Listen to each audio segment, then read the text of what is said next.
like that, once again, is on. And just like that, once again, it's on. What's the word, good people? It's your boy, Vic XL, and you are tuned in to the Ridin Durty show. We bring you beats, rhymes, hip-hop, and everyday life. Welcome to Friday, October the 20th. What's good? What's good? What's good? I want to start the day off by saying, first and foremost, happy birthday to the Uncle, Godfather, OG of modern day hip hop. My man Snoop Dogg turns 46 years old today. Happy birthday, my G. Also, happy birthday to newcomer to the hip hop game, my man NBA YoungBoy. He turns 18 years old today. And man, hey, let's see what else we got going on. Happy birthday to member of the ASAP mob, my man ASAP Ferg. He turns 29 years old today. And let's see what we got in other good birthdays. If you're a wrestling fan, happy birthday to my man Finley. He turns 59 years old today. My man Scott Hall from the NWO Wolfpack turns 59 years old today. Oh man, it's a lot of birthdays. October the 20th, happy birthday goes out to, I think, Chavo Guerrero Jr., who turns 47 years old today. Man, one of my favorite wrestlers of all time. My man Chavo definitely has been doing his thing around that scratch circle for years. Let's see what else we got going on. I can't leave anybody out that's important or who has somehow or another affected me in a way, whether it's music, entertainment, or just in general. So let's see. That's it for everybody I know. So if I've named any of the people that you might have heard of, happy birthday to them. And if I did not name them and you have a birthday or know someone celebrating a happy birthday, hey man, happy birthday to you. It always feels good to be wished a happy birthday because, hey, we only have one, so make your day a special day. Happy October 20th. All right, also, I'd like to let you guys know who knows about this show. This show is proudly, each and every episode, brought to you by the good people over at Dr. Juice Cleanse. Right, Dr. Juice Cleanse is an all-natural cleanser. An all-natural cleanser that does wonderful things for your body. And when I say wonderful things for your body, I'm talking about it helps stops stress relief. Now, if you're like me, and you tend to take things very, very seriously, you tend to be stressed out from time to time. And when I feel stressed out, I just give me a good old sip of Dr. Juice Cleanse. It doesn't work instantly, but it works and it makes me calm. It's like my liquid woosah. Helps me get through my day in a stressless fashion. Also, Dr. Juice Cleanse, it can help slow down and stop the aging process. And you know, if you're like me, you know, now a lot of African Americans, we know that good black, it don't crack, but you know, don't just trust that. Get you some Dr. Juice Cleanse and it can definitely help slow down the aging process and help get rid of the premature wrinkles in your face, the bags under the eyes, and you know, we're going to leave aging alone. It helps provide healthy colon enhancement. It helps balance your pH or provide pH balance.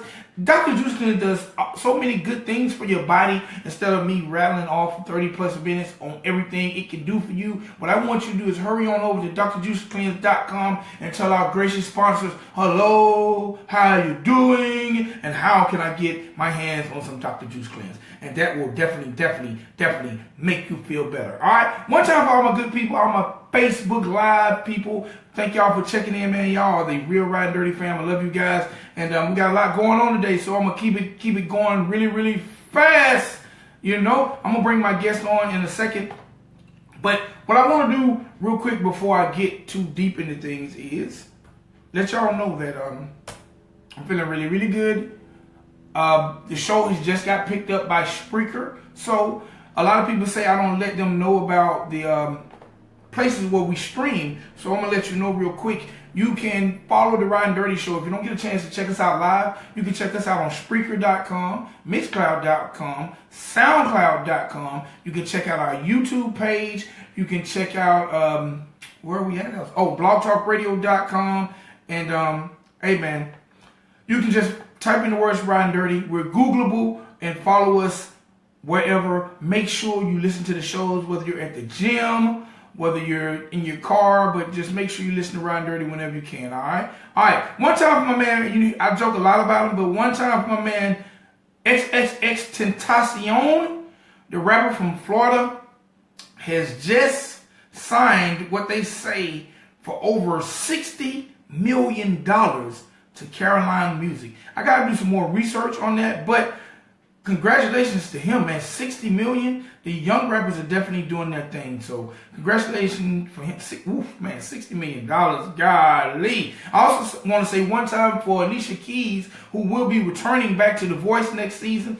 I also want to say what's up to my man Master P. If y'all don't know, Master P has a co-ed professional basketball league, and he just made a very, very bold statement and said that he would love to start his own football league with my man Colin Kaepernick. So we're going to stay tuned, and if it goes down the Ridin Durty show, we'll let you know first. But man, shouts out to everybody doing good in the hip-hop and urban community, man. We need you guys. Salute to you guys, everybody who's out there doing good. So with no further ado, ladies and gentlemen, boys and girls, I want to bring on an author real quick, my man Hassan Bfly, and let's find out what's going on in his world, all right?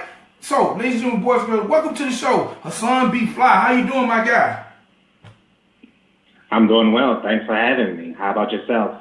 Man, I am in such a good mood. It's a beautiful Friday here in Georgia, and the weather is nice. I got my sweatshirt on, and hey, man, I couldn't ask for more. Yeah, I'm out here in the tank top in D.C. I'm loving it. Are you rocking the tank top this time of year? Yep. I don't know about that, man. Here in Georgia, you rock the tank top right now, you might catch the flu. No, I just left the gym not too long ago, so I'm actually wearing a shirt later on. But right now, I'm still enjoying the weather, rocking a white beater. I hate that word, but you know what I mean. I have to ask, like, where do you think that word originated from? Wife beater. Why do they call those shirts wife beaters?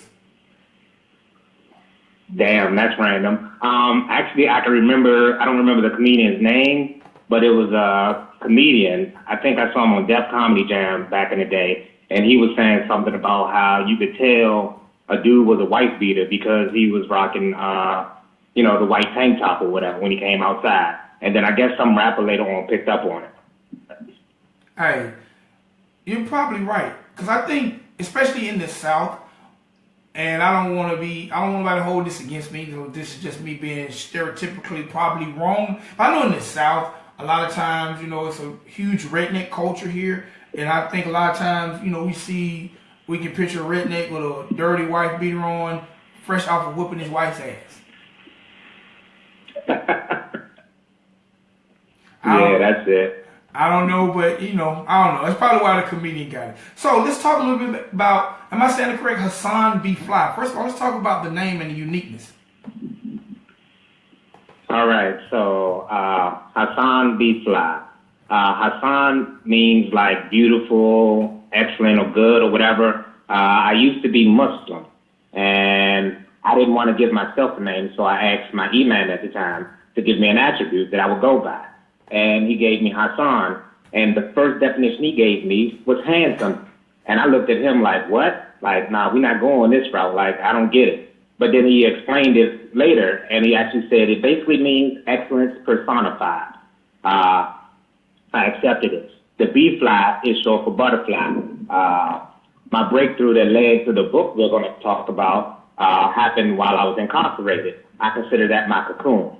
Now I've been out for some time. I consider myself now more of a butterfly, signifying change, rebirth, all that type of stuff as well. Okay, I have to ask. You are an author now. Did you decide to become an author during your incarceration, or what led to you wanting to be an author? To be perfectly honest, I still don't want to be an author. That's never been a passion of mine. I'm a philosopher, and any medium I can use to share my philosophy, I'll use it. The easiest one to share with is in written form. So that was my first foray into, being out there and sharing my views with the world. Okay. So being a philosopher, because sometimes I consider myself a philosopher. Do you think being a philosopher is something a person wants to be or something they're born into? I think we're all philosophers to a certain extent. So I think it's something we're born into. Some are just better at it than others. Some are just more consistent with themselves than others. All right. So at what point did you realize that, you know what, man, I'm a philosopher? That was early on. In fact, one of my nicknames as a kid, they called my brother the professor and called me the philosopher. Because whenever I dealt with whatever I was exposed to, I tried to think deeply on and try to figure out the meaning behind stuff. But when I realized I had a philosophy to share was probably when I was about 21. So that was like 20 some odd years ago. And what happened was I made my breakthrough. And when I made my breakthrough, I basically have no choice but to share it. All right. How much, first of all, if you don't mind me asking, how long were you incarcerated for? 9 years. Ooh, that's a long time. What changed in those 9 years about the world? Technology boomed mostly. You saw the decline in music a little bit as far as I was concerned, where you could see it started, but mostly just technology. When I left, a cell phone was a luxury and it was humongous. When I came home, people were texting and taking pictures with cell phones. So was that hard for you to adapt to as far as the cell phone? Not at all. Because now, if you misplace your cell phone, your day is damn shot. Yeah. No, I didn't have a problem adjusting because, you're not in a total black hole. You still are watching TV and everything else. So you see the commercials. So you see the advancement in technology. And more than anything, you're probably just waiting until you can come out and enjoy it. All right. So in those 9 years of incarceration, what changed your life and made you say, you know what, being a philosopher, being someone who obviously has something to say, I'm going to put pen to paper and turn this thing into a way of life, a living? Okay, so basically exactly a month after I turned 21, I had charges in Virginia and charges in D.C. I came back to D.C. for court, and they left me in isolation for 3 days without anything. No cell phone, no cellmate, no book, no radio. It was just me and my shadow. And during those 3 days, I tried to use that time to understand God because I was not convinced any version of God I heard was true, but I did believe in God. So at the end of those 3 days, I had made my discovery and came up with the analogy a few years later, which is God is to reality what zero is to math. Repeat that again. God is to reality what zero is to math. All right, expound a little bit.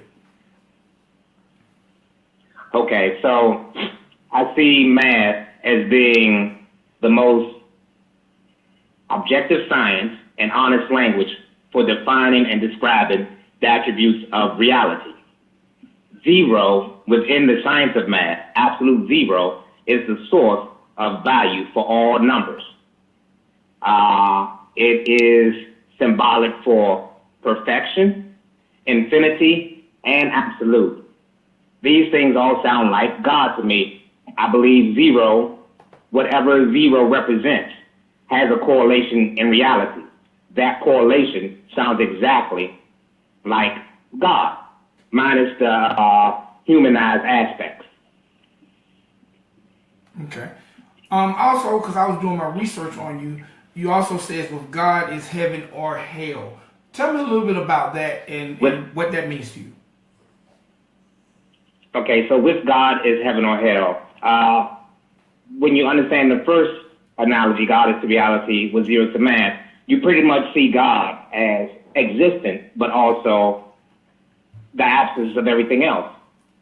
Now, when you first think of the absence of everything else, you think about what you're going to miss.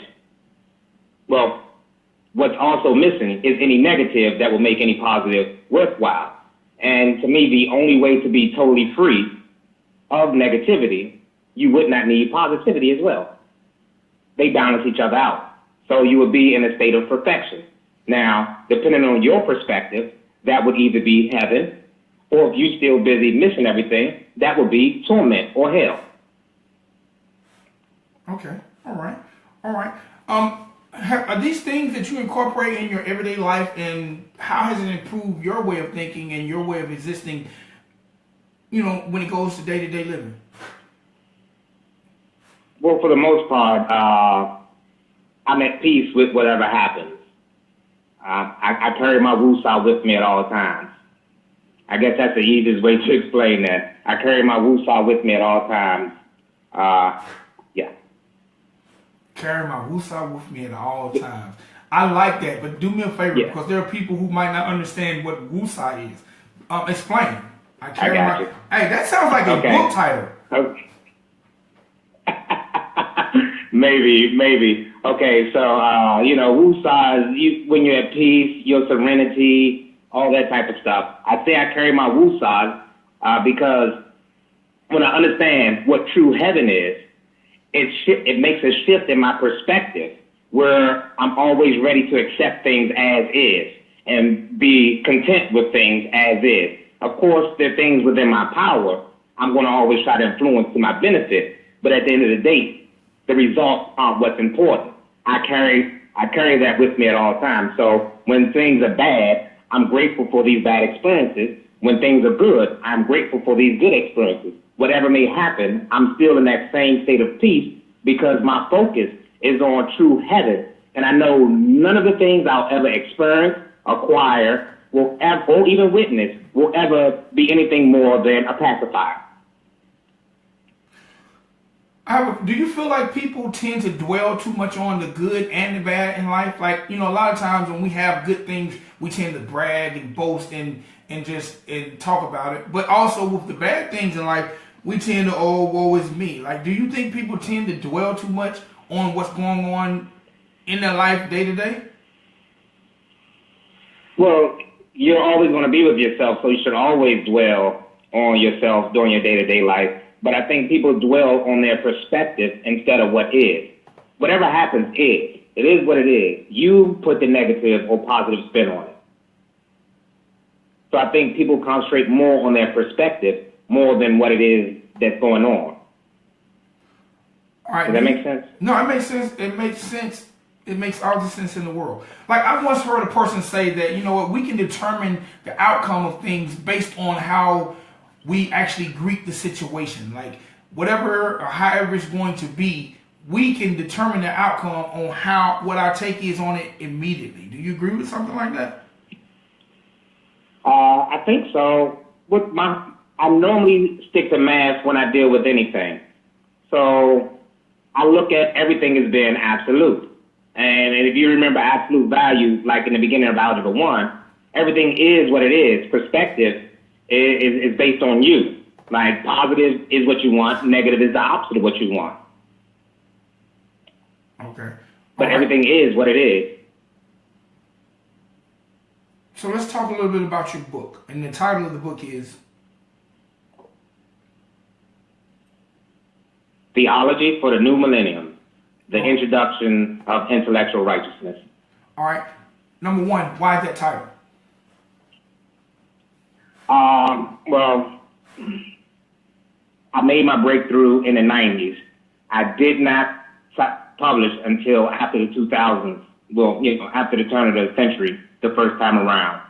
So I feel like when you look at the ancient religions and such, you're required to depend on faith.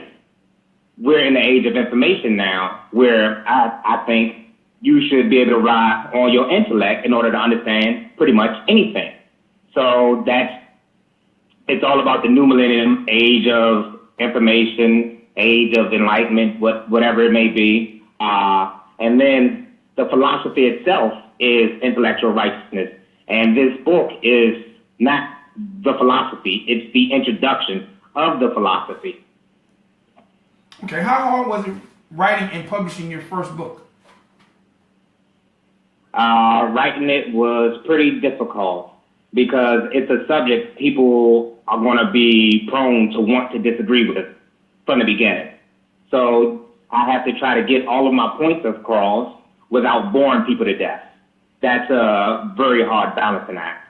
Actually, publishing is pretty easy. There's so many companies that self-publish that actual publishing is easy.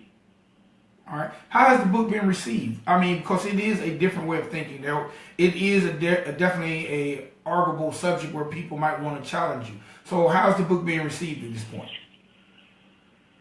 I'm getting mixed reviews in the sense of when I try to introduce the book to people, some people want to shut down because they can already feel the challenge to whatever they already believe. People who are actually reading the book or learning the philosophy, they agree with pretty much everything, and they're grateful that someone has come along. I've even have a few atheist friends who used to debate me about God, and they would debate me based on the ancient religions. They now believe in God. So you converted some atheists? Yes, which was my whole goal from the beginning. I was never interested in talking to religious people. I honestly believed when I first made my breakthrough that a religious person, as soon as they heard my philosophy, they'll be like, wow, you just proved everything I believed my entire life. That was my ignorance. I'm actually challenging a lot of what they believe, because when you start to lean on faith, especially today's definition of faith, you get used to shunning logic and reason. You get used to shunning any information that disagrees with what you believe, because your belief itself, your core belief, doesn't require proof or logic or reason or any of these things. But my initial goal was to make the arguments for God against atheists. I didn't know I was making such a breakthrough when I started. So you're like Team God? Yes. All right, that is definitely what's up. All day. That is definitely what's up. Well, Mr. Bfly, I want to definitely thank you for coming on the show. Can you do me a huge favor and tell people how to get the book, and also remind them about your website? All right, so the book is available at your local book. Well, it's not in a physical bookstore, but it's at Amazon, Barnes & Noble. I believe it's in a few other online sites. Or you can just go to my website, intellectualrighteousness.com. There's a link that takes you straight to Amazon. You can get it paperback or ebook. And you can find me, my text, my quotes, post at Hassan Bfly. All right. I definitely thank you for coming on the show. I'm definitely going to get my hands on a copy of it. And, man, I look forward to your next writing and a great future for you. Thank you. I thank you for having me. This has been a great experience for me. All right. I'm about to drop this ode to God. Tell me a little bit about it. All right. So that's actually my prayer. It was put to music as an ode to God, but that's actually my prayer. I say it a lot during the course of my day, beginning of my day, end of my day, quite a few times throughout my day. And what that is that it's always a reminder of the value of God in my life, because you always have to remember God, because you'll never experience directly God in your life. You have a whole lot of distractions, and a lot of these distractions you actually need. So that prayer is to remind myself of God and God's value to my life. That shift I was talking about earlier, that is the workout to cause the shift. All right. Ladies and gentlemen, boys and girls, give it up for my man Hassan Bfly, and this is his ode to God. Thank you, sir. Thank you. EBT reduction. EBT reduction. EBT reduction. God is the reality with zeros of math. God, I gotta thank you for all that I've had. Regardless if it is good or if it's bad, cause there is no real positive or negative. Whatever happens, it is what it is. I can witness you in life in the physical sense, but the rational conclusion is you gotta exist, and it ain't no excuse to people making a miss. I can appreciate everything my actions earn, because you're heaven, not a breath to make me burn. That's five lines, one lesson I've learned. When I cease to exist, it's to you I return. Hassan Bfly, my ode to God. Who else you know would trap out a beat like this for a prayer? Y'all make sure y'all pick up a copy of my man Hassan Bfly's book, Theology for the New Millennium.